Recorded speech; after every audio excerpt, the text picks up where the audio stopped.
Tell me your name. My name is Aerograher's Mate, First Class Petty Officer Jonathan M. Salgado. Okay, and where are we standing right now? We are currently standing on the bridge deck of the USNS Maury. And what's your role aboard this ship?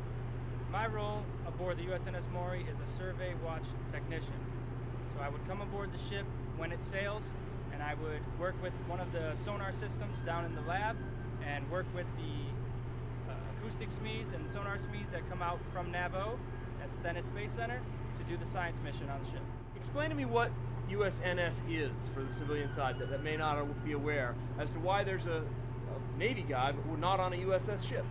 So USNS means United States Navy ship, naval ship, and this ship is a military ship, but it is run by mostly civilians. It's about 95% civilians on the ship. I actually will be the only military personnel on our next deployment. And what is the mission of the USNS as a whole? USNS as a whole, they do many missions, but the Maury and all of the TAC ships specifically do sonar mapping of the ocean floor and data collection of the ocean in general. Can you give us a summary of what this ship does?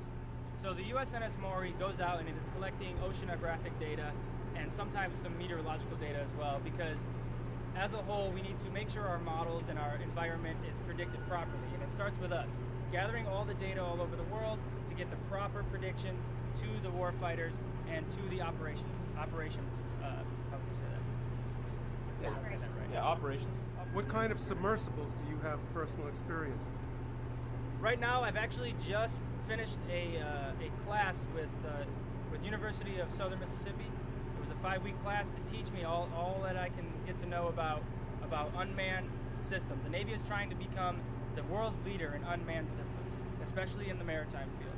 So we are trying to get as many AGs and anybody else that is interested into that field, because that's one of our next big missions we're trying to take on.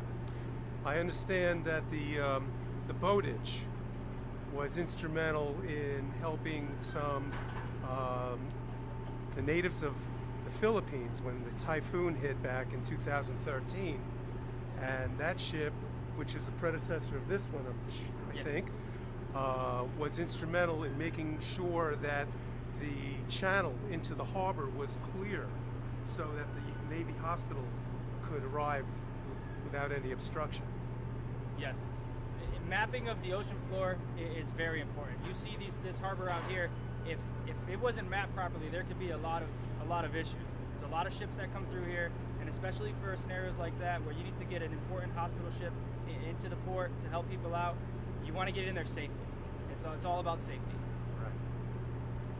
Tell us what aerographers mates typically do in the Navy. Typically, aerographers mates in the Navy we are the meteorologists of the Navy. A lot of us get into the oceanography field as well, and we do whatever we can to help with different mission sets. Mostly our job is for safety of navigation and safety of operations. How many aerographers mates are aboard this ship?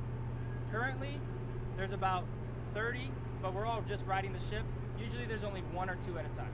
Well, I was going to say, in my experience, aerographers mates are, well, you get more than 2 in a room, and that's a full room. Mm-hmm. I mean, you know, that's a lot of 30 of you in one room. That's like a darn party. Mm-hmm. You know, from my experience working with the AG community, you know, I've seen at every level, every mission that you do is affected by weather. So to have a quality body of people who are working together makes a huge difference.